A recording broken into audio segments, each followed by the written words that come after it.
नमस्कार दोस्तों, संभव क्लासेज में एक बार फिर आपका स्वागत। मैं हूं आपका दोस्त जी आर चौधरी, फिर हाजिर हूं आपके लिए इंडियन पॉलिटी को लेकर। इंडियन पॉलिटी की इसी श्रृंखला में आज हम पढ़ेंगे केंद्रीय मंत्रिपरिषद का जिक्र। आज हम पढ़ने वाले हैं पीछे वर्तमान की बहुत महत्वपूर्ण मंत्रियों की तस्वीर है। प्रधानमंत्री नरेंद्र मोदी है और आज इसी प्रकार का जो टॉपिक केंद्रीय मंत्रिपरिषद है, जिसमें हम चर्चा करने वाले हैं केंद्रीय मंत्रिपरिषद की चर्चा करेंगे। मंत्रिमंडल और मंत्रिपरिषद के अंतर को हम समझने की कोशिश करेंगे और क्या होता है किचन कैबिनेट, इसको भी हम समझने का प्रयास करेंगे। काफी इंपॉर्टेंट टॉपिक है, बड़ा मस्त टॉपिक है, इजी टॉपिक है, सरल टॉपिक है, महत्वपूर्ण टॉपिक है। तो ध्यान से इस को आज समझने की कोशिश करेंगे कि वास्तव में केंद्रीय मंत्रिपरिषद क्या है, इसके क्या रोल है, क्या काम है, किस प्रकार सारे के सारे जो प्रश्न बनते हैं उनको लेकर हम चलेंगे। देखो, केंद्रीय मंत्रिपरिषद को समझने के लिए भारतीय संविधान में कुछ आर्टिकल है और इन आर्टिकल्स को हमने समझ लिया तो इसका मतलब क्या हो गया, केंद्रीय मंत्रिपरिषद की सारी जानकारी हमारे पास होगी। 5 आर्टिकल महत्वपूर्ण है। इससे पहले के वीडियो में आपने राष्ट्रपति का, उपराष्ट्रपति का और प्रधानमंत्री के बारे में आपने जानकारी प्राप्त की थी। इन आर्टिकल्स में से कुछ आर्टिकल उनमें आपने राष्ट्रपति और प्रधानमंत्री वाले पोर्शन में आपने पढ़ा था। जिन्होंने ये वीडियो नहीं देखा है, पीछे के वीडियो आप प्लेलिस्ट में जाकर देख सकते हो, वो भी बहुत इंपॉर्टेंट थे। आज हम बात करेंगे आर्टिकल 74 की हम बात करने वाले हैं, आर्टिकल 75 की हम बात करेंगे, आर्टिकल 77 की बात करेंगे, आर्टिकल 78 की बात करेंगे और आर्टिकल 88 की बात करेंगे। यदि इन 5 आर्टिकल्स को हमने समझा तो केंद्रीय मंत्रिपरिषद से संबंधित सारी जिज्ञासाएं आपकी कंप्लीट हो जाएगी। तो चलो हम स्टार्ट करते हैं और वीडियो के अंत में जब आपके पूरा चैप्टर समझ में आ जाए, आपको भाषा एकदम आसान मजेदार लगे, तो वीडियो को लाइक जरूर कर लेना और सब्सक्राइब करना तो बनता ही है। नहीं करोगे तो नुकसान आपके है, क्योंकि आने वाला वीडियो की सूचना आपके पास नहीं आएगी। केंद्रीय मंत्रिपरिषद संघात्मक जो भारत की जो व्यवस्था है, केंद्रीय जो शासन है, केंद्र सरकार जो है, उसमें एक भाग है मंत्रिपरिषद। आपको सबको पता है कि भारत में, आपने राष्ट्रपति वाले चैप्टर में हमने पढ़ा था कि भाई राष्ट्रपति वास्तव में भारत में केवल नाम मात्र की कार्यपालिका है। वास्तविक कार्यपालिका तो सारी की सारी मंत्रिपरिषद है। वास्तविक काम तो जो करती है वो मंत्रिपरिषद करती है, केवल राष्ट्रपति उनकी सलाह के अनुसार काम करता है। ये बात पढ़ी हमने राष्ट्रपति वाले भाग में। भारत में यदि देखा जाए तो भारत में सारे के सारे काम, चाहे कार्यपालिका के जितने भी काम है, वो मंत्रिपरिषद करती है। देखो, इसी को हम आगे समझेंगे कि वास्तव में जो कार्यपालिका है वो भारत में देखा जाए तो 2 प्रकार की कार्यपालिका है। कार्यपालिका कितनी है? 2 प्रकार की है। एक है स्थायी कार्यपालिका और एक होती है अस्थायी कार्यपालिका। 2 प्रकार की कार्यपालिका है, अस्थायी कार्यपालिका। ठीक है, तो जो मंत्रिपरिषद जो होती है वो होती है अस्थायी कार्यपालिका, क्योंकि इनका कोई परमानेंट नहीं होती। ये जनता द्वारा चुनने के बाद में मंत्रिपरिषद बनती है, हो सकता है 2-4 साल 5 साल बाद में चेंज हो जाए, तो मंत्रिपरिषद बदलती रहती है। एक होती है स्थायी कार्यपालिका। स्थायी कार्यपालिका में प्रशासनिक अधिकारी आते हैं, कर्मचारी आते हैं, प्रशासनिक अधिकारी और कर्मचारी आते हैं। जैसे IAS IPS है, तो ये भी एक कार्यपालिका का अंग है, लेकिन ये क्या है? स्थायी कार्यपालिका। तो कार्यपालिका 2 प्रकार की होती है, लेकिन आज का जो टॉपिक है उसमें हम बात कर रहे हैं अस्थायी कार्यपालिका, अर्थात मंत्रिपरिषद की बात हम करेंगे। अब देखो, मंत्रिपरिषद बहुत महत्वपूर्ण है, क्योंकि राष्ट्रपति को सारे के सारे काम राष्ट्रपति के नाम से होते हैं, लेकिन करता कौन है? मंत्रिपरिषद। प्रधानमंत्री के नेतृत्व में सारे के सारे डिसीजन जो करती है वो मंत्रिपरिषद करती है। भारत में सब के सब काम, यूं कहो आप विधायी संबंधी काम जो संसद को सौंप गए, उनको भी आप इससे प्रभावित होते हैं सारे, और कार्यपालिका का काम सारे के सारे इनके पास होते हैं। तो मंत्रिपरिषद आखिर होती क्या है, तो इसको समझेंगे हम। इसको समझने से पहले हम इस चीज को समझेंगे कि जो आर्टिकल मैंने कहा था, 5 आर्टिकल जो होते हैं, वो 5 आर्टिकल्स को हम समझेंगे कि आर्टिकल्स में है क्या। तो सबसे पहले बात मैं करूं तो आर्टिकल 74 की बात करेंगे। आर्टिकल 74 में मंत्रिपरिषद का स्पष्ट उल्लेख है। तो इसमें कहा गया है, आर्टिकल 74 क्या कहता है कि राष्ट्रपति को सलाह और सहायता के लिए क्या होगी? एक मंत्रिपरिषद। ध्यान से समझना, एक एक शब्द को समझने की आवश्यकता है आपको कि भारत के संविधान में आर्टिकल जो 74 है उसमें मंत्रिपरिषद आया है। देखो कई बार सवाल आता है कि मंत्रिपरिषद, भारत के संविधान में मंत्रिपरिषद का जिक्र है, न कि मंत्रिमंडल का। ध्यान देने वाली बात है ये कि किस चीज का लेख है, मंत्रिपरिषद का। आर्टिकल 74 में कहा गया है कि राष्ट्रपति की सहायता देने के लिए, राष्ट्रपति को सलाह देने के लिए एक मंत्रिपरिषद होगी। ये भारत के कॉन्स्टिट्यूशन में था। अब इसको देख के तो उस समय लगता था कि भाई शक्तिशाली कौन है, इसको देख के लगता है कि सारा पावरफुल जो है वो है राष्ट्रपति, न कि प्रधानमंत्री और उसकी मंत्रिपरिषद है, राष्ट्रपति को सलाह और सहायता के लिए होती है। लेकिन इसमें कुछ बदलाव किए गए। देखो बदलाव क्या किया गया, उसमें 74(1) जोड़ा गया। ये 42वें संविधान संशोधन 1976 द्वारा जोड़ा गया और इसमें कहा गया कि राष्ट्रपति को सहायता और सलाह देने के लिए एक मंत्रिपरिषद होगी, जिसका प्रधानमंत्री होगा और राष्ट्रपति अपने कृत्यों का प्रयोग करने में ऐसी सलाह के अनुसार कार्य करेगा। 42वां संविधान संशोधन 1976 जो इंदिरा गांधी के समय आया, इससे पहले यदि पढ़ते हम संविधान को तो यह होता था कि राष्ट्रपति की सलाह के लिए मंत्रिपरिषद होगी। तो यह देख के लगता है कि राष्ट्रपति पावरफुल है, जैसे अध्यक्षात्मक अमेरिका में जैसे राष्ट्रपति की चलती है वैसा सिस्टम था। 42वें संविधान संशोधन में यह जोड़ दिया गया कि राष्ट्रपति अपना जो कृत्य है या शक्तियों का प्रयोग करेगा वो उसकी सलाह के अनुसार ही करेगा। एक शब्द में बदलाव आया कि राष्ट्रपति को मंत्रिपरिषद की सलाह से ही काम करना पड़ेगा। इससे राष्ट्रपति क्या हुआ, कमजोर हुआ। कौन शक्तिशाली हुई, मंत्रिपरिषद। अब यहां हो गया कि मंत्रिपरिषद शक्तिशाली है, वो जो सलाह देगी उसके अनुसार राष्ट्रपति को काम करना पड़ेगा। यह जोड़ा गया 42वें संविधान संशोधन 1976। काफी महत्वपूर्ण था, इसके बारे में मैंने अलग से एक वीडियो बना रखा है, तो उसमें भी आप पढ़ सकते हो 1976 का। अब देखो उसके बाद में 42वें संविधान संशोधन के बाद में 1978 में 44वां संविधान संशोधन किया गया, जिसमें एक और जोड़ा गया 74 आर्टिकल्स में कि राष्ट्रपति मंत्रिपरिषद की सलाह से काम करेगा, लेकिन एक बार वो पुनर्विचार के लिए उसको लौटा सकता है, और फिर यदि पुनर्विचार के बाद में भी वो सलाह आती है तब राष्ट्रपति को मानना पड़ेगा। तो देखो 44वें संविधान संशोधन में थोड़ा सा राष्ट्रपति को वापस शक्तिशाली बनाने का प्रयास किया गया और कहा गया कि यदि मंत्रिपरिषद सलाह देती है तो राष्ट्रपति उसको पुनर्विचार के लिए लौटा सकता है। यदि कानून सही बन के नहीं है, राष्ट्रपति संतुष्ट नहीं है, तो पुनर्विचार के लिए लौटा सकता है। लेकिन यदि पुनर्विचार के लिए लौटा दे फिर मंत्रिपरिषद उसको पास कर दे तो उस समय राष्ट्रपति को हस्ताक्षर करने ही होते हैं। ये राष्ट्रपति वाले अध्याय में हमने पढ़ा है इसके बारे में डिटेल से। इसके में वीटो पावर भी पढ़े हैं, अलग अलग वीटो भी है राष्ट्रपति के पास। लेकिन यहां लगता है कि वापस मंत्रिपरिषद को शक्तिशाली बनाया गया, लेकिन इसमें कुछ पावर राष्ट्रपति के पास भी पुनर्विचार का पावर दिया गया। ये चेंजेस किया गया 44वें संविधान संशोधन 1978 वाले में। 44वें संविधान संशोधन 1978 में यह बदलाव किया गया कि पुनर्विचार के लिए लौटा सकता है, और यह बदलाव किस में किया गया, आर्टिकल 74(1) में। देखो 74 में 2 जो भाग है वो कहता है कि इस प्रश्न की किसी न्यायालय में जांच नहीं की जाएगी कि मंत्री ने राष्ट्रपति को कोई सलाह दी है तो क्या दी है। देखो भारत और इंग्लैंड के संविधान में एक छोटा सा अंतर है। भारत में राष्ट्रपति को सलाह दी जाती है मंत्रियों के द्वारा, लेकिन मंत्री की कोई जिम्मेदारी नहीं है कि इस मंत्री ने, मान लो मैं एक मंत्री हूं, मैंने एक राष्ट्रपति को सलाह दी, हो सकता है वो सलाह सही नहीं हो, लेकिन इस आधार पर मुझे न्यायालय में कटघरे में खड़ा नहीं किया जा सकता, क्योंकि मेरी कोई रिस्पॉन्सिबिलिटी नहीं है, मंत्री की कोई रिस्पॉन्सिबिलिटी, नाम राष्ट्रपति का चलेगा, उस मंत्री के विरुद्ध कुछ नहीं किया जा सकता। लेकिन इंग्लैंड की मैं बात करूं तो इंग्लैंड में जिस मंत्री ने राष्ट्रपति को सलाह दी है उसके भी सिग्नेचर होते हैं, और यदि उसमें कोई गड़बड़ होती है तो उस मंत्री की भी जिम्मेदारी बनती है और उसको न्यायालय में उसके विरुद्ध केस दायर किया जा सकता है। लेकिन भारत में ऐसा नहीं है, यही समझाया गया आर्टिकल 74(2) में। तो 74(1) के बारे में पढ़ा और 74(2) के बारे में पढ़ा। अब देखो 74 की बात करें तो वो कंप्लीट हो गई थी। 75 की हम बात करें तो 75 किस लिए है, 75 में कहा गया है कि प्रधानमंत्री की नियुक्ति जो है वो राष्ट्रपति करेगा। आर्टिकल 75 प्रधानमंत्री और मंत्रिपरिषद दोनों से संबंधित है।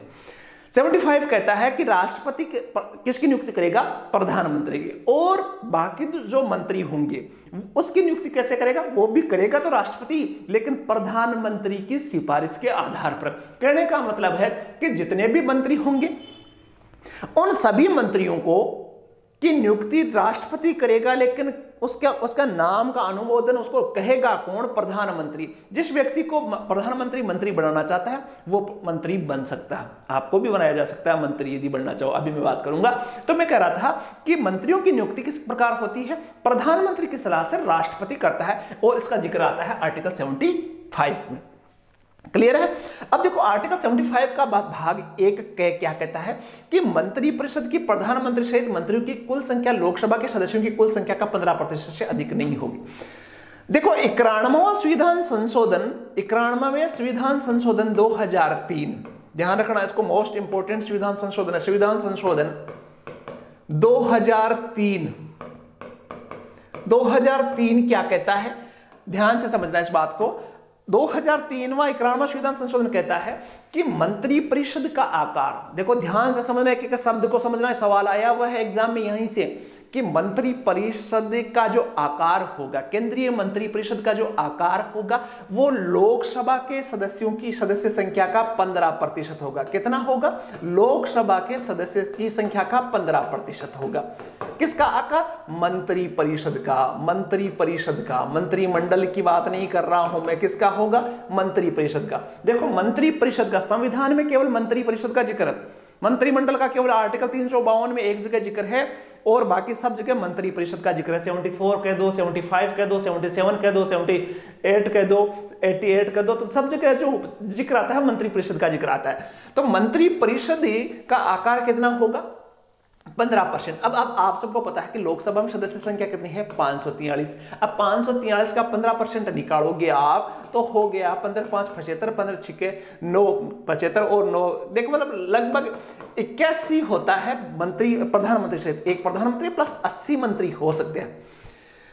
तो प्रधानमंत्री के साथ साथ 80 मंत्रिपरिषद के सदस्य हो सकते हैं। ये 91वां संविधान संशोधन में 75(1) में जोड़ा गया, काफी इंपॉर्टेंट है ये सदस्य संख्या भी। इसी प्रकार यही अमेंडमेंट राज्यों में भी लागू है, और राज्य मंत्रिपरिषद की अधिकतम संख्या 15% किसकी होती है? विधानसभा की। जैसे राजस्थान की मैं बात करूं तो राजस्थान में विधानसभा की सदस्य संख्या है 200, तो कितने मंत्री बढ़ सकते हैं? उसका 15% मतलब 30 मंत्री अधिकतम हो सकता है। पहले क्या होता था कि 2003 से पहले क्या कि गठबंधन की सरकारें बढ़ती थी। अब गठबंधन की सरकारें बढ़ती थी तो अपनी सरकार को बचाने के लिए कभी कभी मंत्रियों की संख्या बढ़ती जाती थी, सैकड़ा क्रॉस कर जाती थी, 100 से ज्यादा। तो बड़ी अव्यवस्थित स्थिति पैदा होगी कि यार मंत्री कितने बड़े, सबको मंत्री बना देंगे तो फिर सामान्य सदस्य कौन रहेगा? तो इसीलिए अटल बिहारी वाजपेयी बीजेपी की सरकार थी उस समय 2003 में, तो ये अमेंडमेंट आया 91वां संविधान संशोधन, काफी अच्छा था, महत्वपूर्ण था। तो 75 में हमने पढ़ा। अब देखो 75 में कुछ कहा गया है कि मंत्री जो होंगे, जितने भी मंत्री होंगे, वो राष्ट्रपति के प्रसाद पर्यंत अपना पद धारण करेंगे। देखो ध्यान से समझना, इसका मतलब यह हुआ कि जितने भी मंत्री होंगे उनका कार्यकाल निश्चित नहीं होगा। पहली बात, इसका अर्थ ये हुआ कार्यकाल क्या होगा? निश्चित नहीं होगा। निश्चित नहीं होगा का मतलब ये हुआ कि जब तक राष्ट्रपति चाहे तब तक कोई व्यक्ति मंत्री पद पर रहता है। जब राष्ट्रपति नहीं चाहे तो मंत्री पद से उसे हटा दिया जाता है। अब राष्ट्रपति तो कुछ करता नहीं, राष्ट्रपति किससे कैसे करता है? राष्ट्रपति को प्रधानमंत्री जो सलाह देगा उसके अनुसार वो करेगा। तो यहां इस सेंटेंस का मतलब यह हुआ कि जब तक चाहे राष्ट्रपति, जब तक प्रधानमंत्री चाहे तब तक कोई व्यक्ति मंत्री रहता है, और उसके बाद में उसको हटा दिया जाता है। देखो मंत्री पद को हटाने के 2 तरीके हैं। मंत्री खुद भी त्याग पत्र दे सकता है, पहली बात। यदि मंत्री से संतुष्ट नहीं है प्रधानमंत्री तो वो त्याग पत्र मांग सकता है कि त्याग पत्र दे दो भाई। वो यदि त्याग पत्र नहीं दे तो राष्ट्रपति उसको हटा सकता है। तो इसमें पावरफुल राष्ट्रपति है, लेकिन राष्ट्रपति का मतलब यहां प्रधानमंत्री समझना आप, क्योंकि राष्ट्रपति खुद नहीं कुछ नहीं करता, केवल प्रधानमंत्री की सलाह से मंत्रियों के मंत्रिमंडल आवंटन होता है, उसको हटाने का काम भी प्रधानमंत्री की सलाह से करता है। तो सारे मंत्री राष्ट्रपति के प्रसाद पर्यंत पद पर रहेंगे। दूसरी बात, मंत्रिपरिषद लोकसभा के प्रति सामूहिक रूप से उत्तरदायी होगी। देखो यह भी सवाल बनता है कि मंत्रिपरिषद किसके प्रति उत्तरदायी होगी? उस पार्टी के प्रति लोकसभा के प्रति, संसद के प्रति या राष्ट्रपति के प्रति? सवाल आया हुआ है बहुत बार। तो यहां जो मंत्रिपरिषद होगी वो किसके प्रति उत्तरदायी होगी? लोकसभा के प्रति उत्तरदायी होगी और सामूहिक रूप से उत्तरदायी होगी। ध्यान से समझना इस शब्द को, सामूहिक रूप से उत्तरदायी होगी। सामूहिक रूप से उत्तरदायी का मतलब होता है कि दो अर्थ है इसके। पहला अर्थ तो यह है सामूहिक उत्तरदायित्व का कि मान लो लोकसभा में किसी एक मंत्री के विरुद्ध अविश्वास प्रस्ताव पारित हो जाए, एक मंत्री के विरुद्ध, तो पूरे मंत्रिपरिषद को त्याग पत्र देना पड़ेगा। समझना, एक मंत्री के विरुद्ध अविश्वास प्रस्ताव पारित हो जाए तो पूरे मंत्रिपरिषद को त्याग पत्र देना पड़ेगा। कहने का मतलब है काम जिम्मेदारी सबकी सामूहिक होगी। एक की गलती सबकी गलती, एक का शाबाश सबका शाबाश। जैसे क्लास में होता है, एक क्लास चल रही है, 10वीं 11वीं क्लास चल रही है, 11वीं क्लास के बच्चों ने शोर किया, 3 बच्चों ने शोर किया। टीचर आते ही सबको मुर्गा बनने के लिए बोल देगा, सबकी पिटाई होगी फिर। तो ये क्या है? उसकी सामूहिक जिम्मेदारी है। वो नहीं कह सकता बच्चा कि मैंने आवाज नहीं की। आपकी क्लास में हो रहा तो आपकी सामूहिक उत्तरदायित्व है कि आप क्लास में शांत। यही है सामूहिक उत्तरदायित्व। दूसरा सामूहिक उत्तरदायित्व का अर्थ होता है कि भाई जैसे मंत्रिमंडल की कोई बैठक हुई, एक मुद्दे पर विचार विमर्श हो रहा था, उस मुद्दे पर विचार विमर्श के दरमियान कुछ मंत्री इस बात से संतुष्ट थे, कुछ मंत्री इस बात से संतुष्ट नहीं थे कि ये कानून आना चाहिए या ये चीज होनी चाहिए।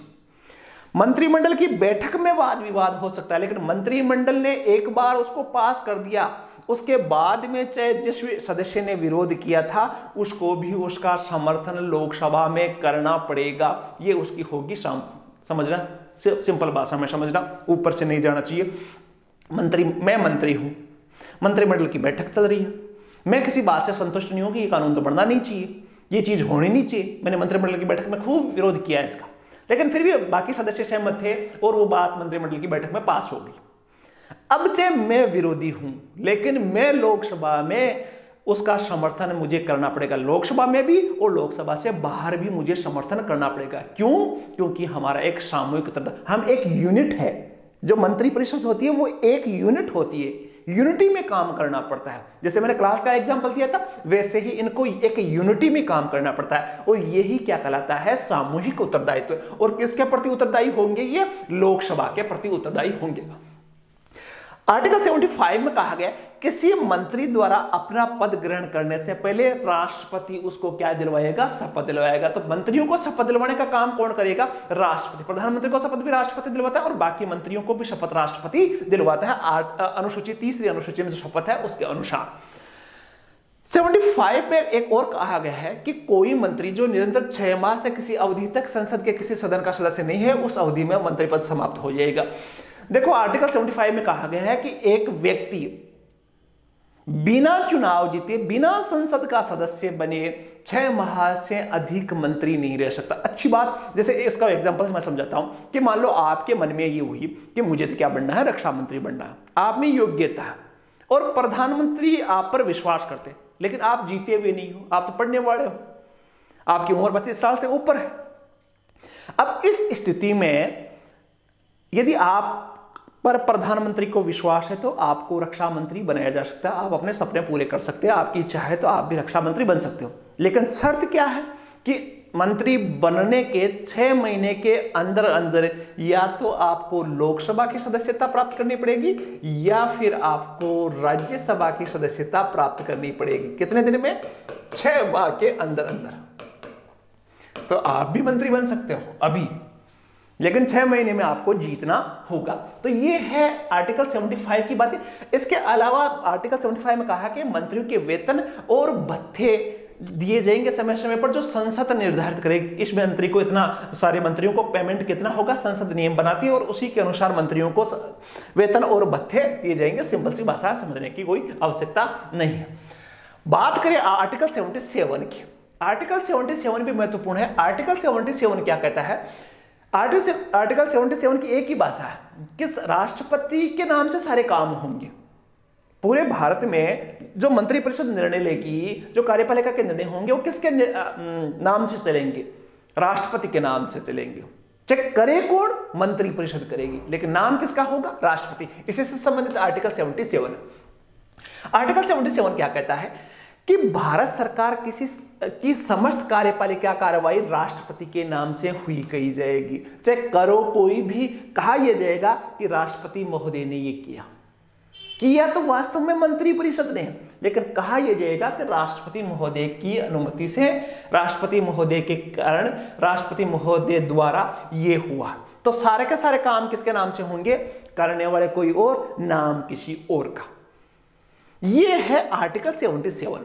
देखो 77 में एक और चीज कही गई है कि राष्ट्रपति के नाम से किए गए कोई भी काम वास्तव में राष्ट्रपति नहीं करे, राष्ट्रपति को पता ही नहीं हो। वास्तव में तो राष्ट्रपति को सूचना देने का अधिकार है, प्रधानमंत्री का कर्तव्य, आर्टिकल 78 में आप पढ़ोगे।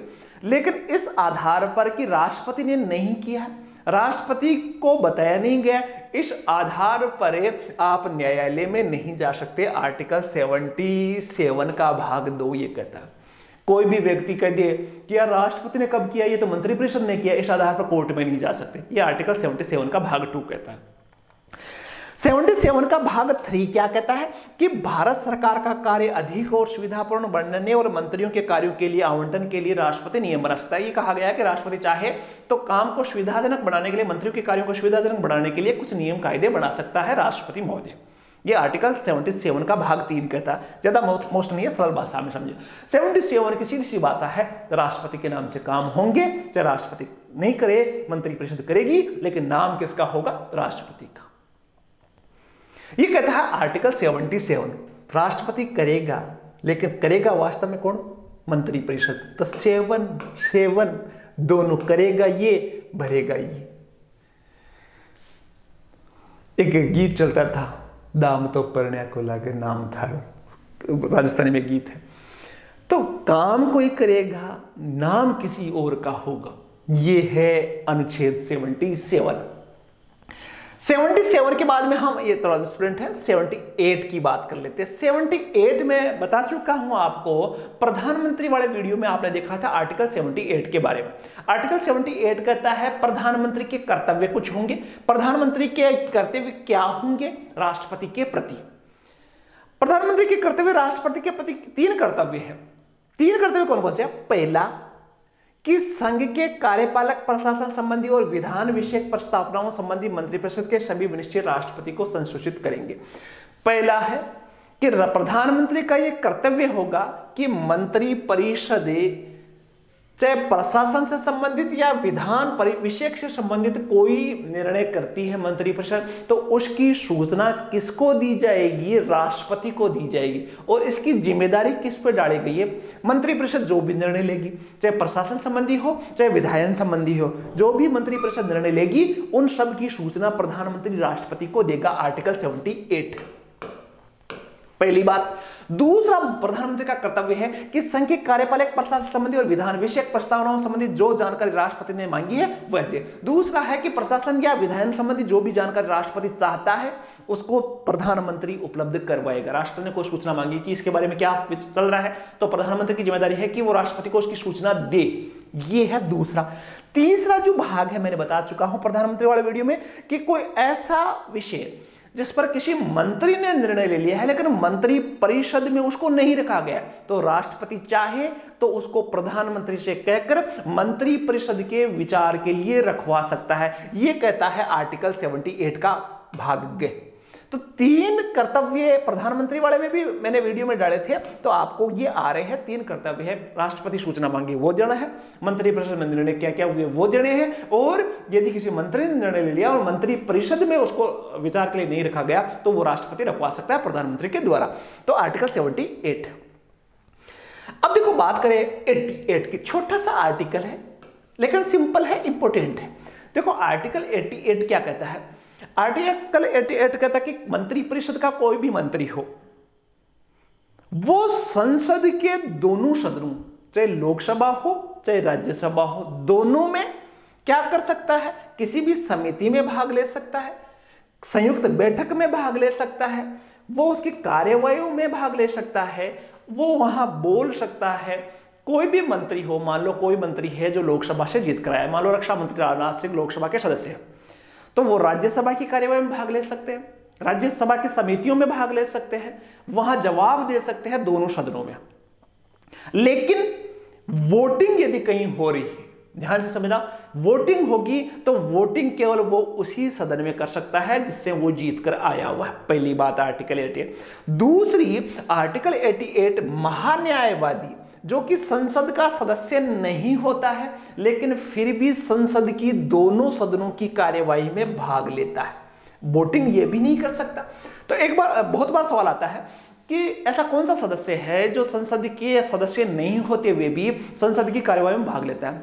उत्तर आएगा महान्यायवादी, आर्टिकल 88, दोनों सदनों में भाग ले सकते, 8 दोनों सदनों में भाग ले सकते, एक तो मंत्री और एक महान्यायवादी।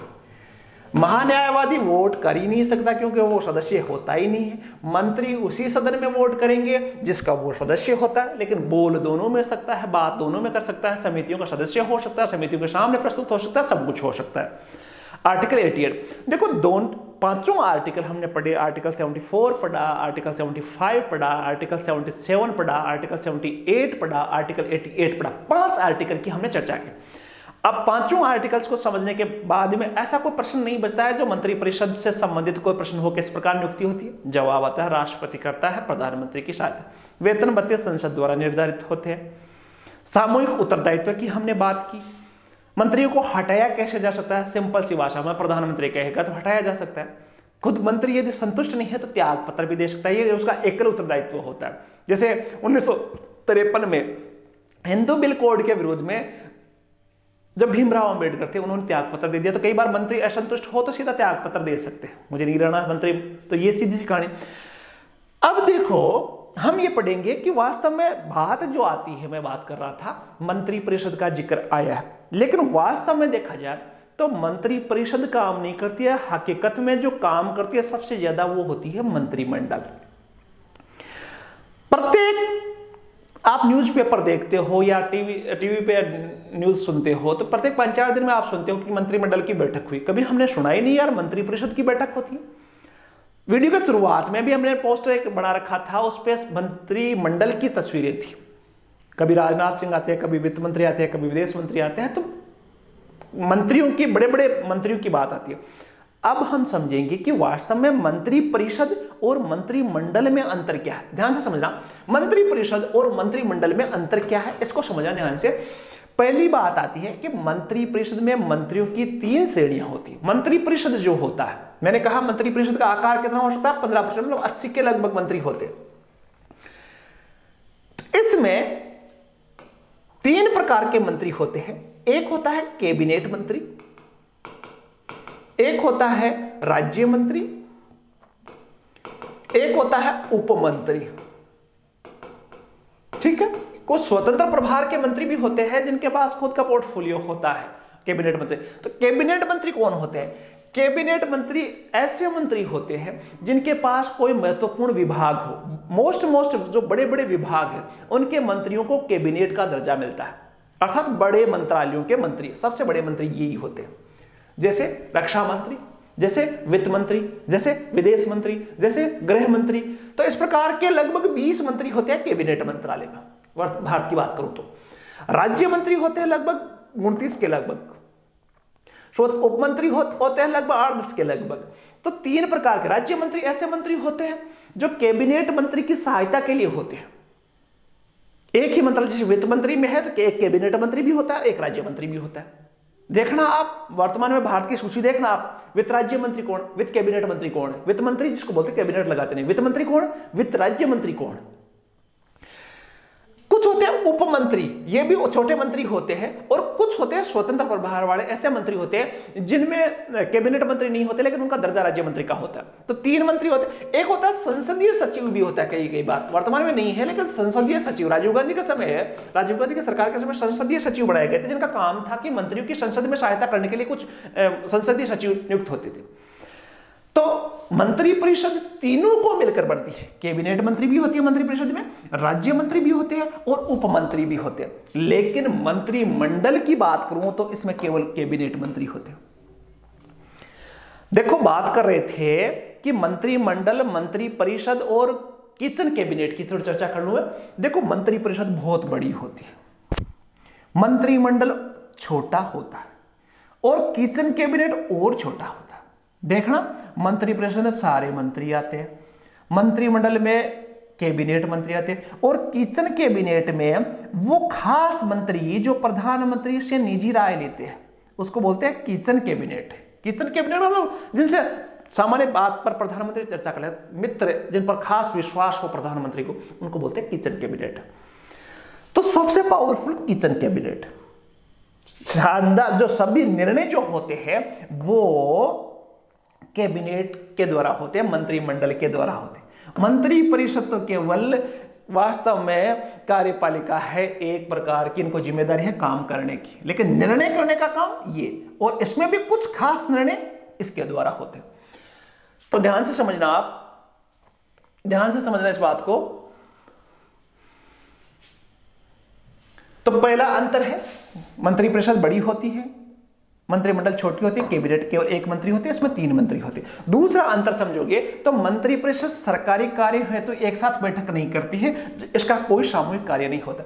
मंत्रिपरिषद की कभी बैठक नहीं होती सामूहिक, बस सभी मंत्री 60-65 मंत्री, 60 के लगभग अभी मंत्री है तो 60 की कभी बैठक होती, तो सामूहिक कार्य नहीं है। जबकि मंत्रिमंडल के निकाय की तरह है और सामान्यतः इसका एक हफ्ते में एक बैठक हो जाती है, क्योंकि एक हफ्ते में देश के संबंधित विशेष निर्णय लेने होते हैं, तो इसलिए एक हफ्ते में एक बैठक हो जाती है। किसकी? मंत्रिमंडल की। मंत्रिपरिषद की कभी बैठक नहीं होती। तीसरा जो अंतर है, मंत्रिपरिषद सैद्धांतिक रूप से सभी शक्तियां प्राप्त है। देखो ध्यान से समझना, जो संविधान है उसमें सारे जो पावर दिए गए हैं वो मंत्रिपरिषद को दिए गए सैद्धांतिक रूप से, लेकिन वास्तविक तौर से वो कार्य कौन करता है? मंत्रिपरिषद कार्य नहीं करती, वो करती है मंत्रिमंडल। तो सैद्धांतिक रूप से मंत्रिपरिषद है, व्यवहारिक रूप से मंत्रिमंडल होती है। ठीक है, अगला अंतर समझिए, मंत्रिपरिषद मंत्रिमंडल के निर्णयों को लागू करती है। जो मंत्रिमंडल निर्णय करती है, जो साप्ताहिक बैठक होती है, उनके निर्णयों को लागू करने का काम है मंत्रिपरिषद का। लेकिन मंत्रिमंडल मंत्रिपरिषद कितनी सफल हुई, कितने काम किए, उनकी निगरानी करने का काम करती है। तो यह भी एक अंतर हुआ। मंत्रिपरिषद एक संवैधानिक निकाय है जिसका आर्टिकल 74 और 75 में वर्णन पढ़ा आपने, तो संविधान में 74 और 75 में मंत्रिपरिषद का जिक्र है। लेकिन मंत्रिमंडल की बात करूं तो केवल आर्टिकल 352 में, वो भी 44वें संविधान संशोधन द्वारा जोड़ा गया है। तो 352 में मंत्रिमंडल का जिक्र आता है और इतना सा आता है कि प्रधानमंत्री और उसके कैबिनेट मंत्री, बस यहां लिखा हुआ है, आपने आर्टिकल 352 पढ़ा होगा, तो प्रधानमंत्री और उसके कैबिनेट मंत्रियों की सलाह से, ये इतना सा इसका पता चलता है कि मंत्रिमंडल, कैबिनेट मंत्री का बात है मंत्रिमंडल, तो आर्टिकल 352 केवल अकेले में है। यह अंतर था। अब देखो एक और है, मंत्रिपरिषद सामूहिक रूप से संसद के निचले सदन लोकसभा के प्रति उत्तरदायी है, यह अभी आपने पढ़ा। लेकिन मंत्रिमंडल भी संसद के, लोकसभा के मंत्रिपरिषद के जिम्मेदार है, जो उसके कानूनों को लागू करवाती है। भाई सभी सामूहिक रूप से लोकसभा के प्रति जिम्मेदार हो। मंत्रिपरिषद पर कंट्रोल करने का काम है मंत्रिमंडल का। मंत्रिपरिषद को कंट्रोल कौन करती है? मंत्रिमंडल करती है। मंत्रिपरिषद को कंट्रोल कौन करती है? मंत्रिमंडल करती है। तो कुछ अंतर, मंत्रिपरिषद एक बड़ा निकाय है जिसमें 60 के लगभग, 60, 70, 80 के लगभग मंत्री होते हैं, ठीक है। जबकि मंत्रिमंडल की बात करें तो ये लघु निकाय है जिसमें 15 से 20 के लगभग मंत्री होते हैं, जो महत्वपूर्ण विभागों के होते हैं। ये तो थी मंत्रिपरिषद और मंत्रिमंडल के अंतर की बात। अब देखो, यदि आपको पॉलिटिकल साइंस है, आप पॉलिटिकल साइंस का पेपर दे रहे हो, तो कई बार कुछ महान विद्वानों के कथन भी आते हैं कि ये कथन किसने कहा था। तो 4-5 कथन है, इसको स्क्रीनशॉट ले लेना, समझने की बात नहीं है, स्क्रीनशॉट ले सकते हो कि किस विद्वान ने क्या कहा। क्योंकि आप सबको पता है कैबिनेट जो होती है वो काफी महत्वपूर्ण होती है, महत्वपूर्ण निकाय है, और सारा का सारे देश में वो सबसे पावरफुल निकाय है, और सारे के सारे निकाय इसी के इर्द गिर्द, चाहे विधान बनाना हो तो सबसे ज्यादा किसकी चलती है? कैबिनेट की चलती है। सरकार में किसकी चलती है? कैबिनेट की चलती है। चाहे व्यवस्थापिका हो चाहे कार्यपालिका की बात करें तो कैबिनेट। तो इसके लिए कुछ महत्वपूर्ण कथन है। पहला जो कथन है, रेमजे म्योर नामक विद्वान ने कहा था कि राज्य रूपी जहाज का ये स्टीयरिंग व्हील है। रेमजे म्योर ने कहा कि जिस प्रकार कोई बड़ा जहाज होता है, वो जहाज एक स्टीयरिंग से कंट्रोल होता है, स्टीयरिंग व्हील होती है ना, उसी से कंट्रोल होता है। और कैबिनेट भी एक स्टीयरिंग व्हील है, वो जहां घुमाना चाहे वो घुमा सकती है। ये रेमजे म्योर का कथन था। दूसरा था लावेल का कथन।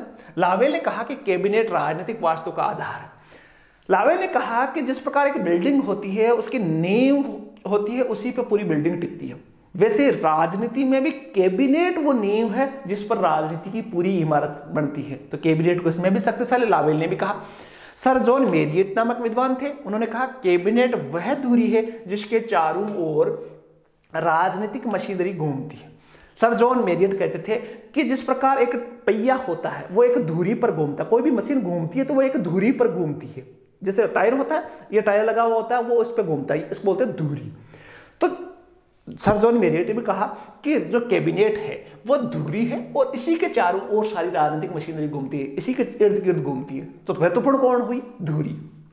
सर जॉन मेरियट का कथन था। ग्लैडस्टोन का भी कथन महत्वपूर्ण है। ग्लैडस्टोन कहते थे कि कैबिनेट सूर्य के समान है जिसके चारों ओर अन्य निकाय परिभ्रमण करते हैं। ग्लैडस्टोन कहते थे कि जिस प्रकार अपना सौरमंडल है, सौरमंडल का केंद्रीय बिंदु जो है वो सूर्य है और बाकी ग्रह सूर्य के चारों ओर चक्कर लगाते हैं। तो महत्वपूर्ण कौन है? सूर्य। तो कैबिनेट को उन्होंने कहा सूर्य और बाकी निकाय उसके चारों ओर घूमते हैं जैसे अन्य ग्रह घूमते हैं। ग्लैडस्टोन का कथन था। बार्कर का कथन देखना, कैबिनेट नीतियों का चुंबक है। बार्कर ने कहा था कि जिस प्रकार चुंबक की लोहे के कणों को अपनी ओर आकर्षित करता है, चुंबक में एक आकर्षण की क्षमता होती है, वैसे ही कैबिनेट भी एक चुंबक है जो सभी को प्रभावित करता है। बार्कर का कथन था। और लास्ट में आप देखना, आइवर जेनिंग्स ने कहा था, इंग्लैंड की ब्रिटिश संवैधानिक व्यवस्था के बारे में कहा कि कैबिनेट ब्रिटिश व्यवस्था का केंद्र है, यह ब्रिटिश सरकार को एकता प्रदान करता है। तो ये कुछ महान विद्वानों के कथन थे। स्क्रीनशॉट आप ले सकते हो, इनको एक बार वापस देख लेना, यहां से भी सवाल निकल कर आते रहते हैं। तो यह था आपका केंद्रीय मंत्रिपरिषद का उल्लेख। और छोटा सा वीडियो है लेकिन इंपॉर्टेंट वीडियो है, सरल भाषा में, आसान है लेकिन गलतियां यहीं से होती है और आशा करूंगा कि आप इसमें से गलती नहीं करोगे। तो वीडियो कैसा लगा आप कमेंट करके मुझे जरूर बता सकते हैं। और इस टॉपिक से संबंधित यदि कोई भी आपके मन में सवाल है तो आप मुझे कमेंट करके पूछ सकते हो। जो चैनल पर नए हैं, जिन्होंने वीडियो कंप्लीट देखा है, वो सब्सक्राइब जरूर कर लेगा क्योंकि ऐसे ही वीडियो आते रहेंगे आपके लिए उपयोगी। अपने दोस्तों को भी जरूर शेयर करें और कमेंट करके मुझे ये भी बताना कि वीडियो कैसा लगा आपको। ऐसे ही वीडियो लाता रहूँगा, एक नई वीडियो के साथ जल्द मिलूंगा। तब तक के लिए धन्यवाद। जय हिंद।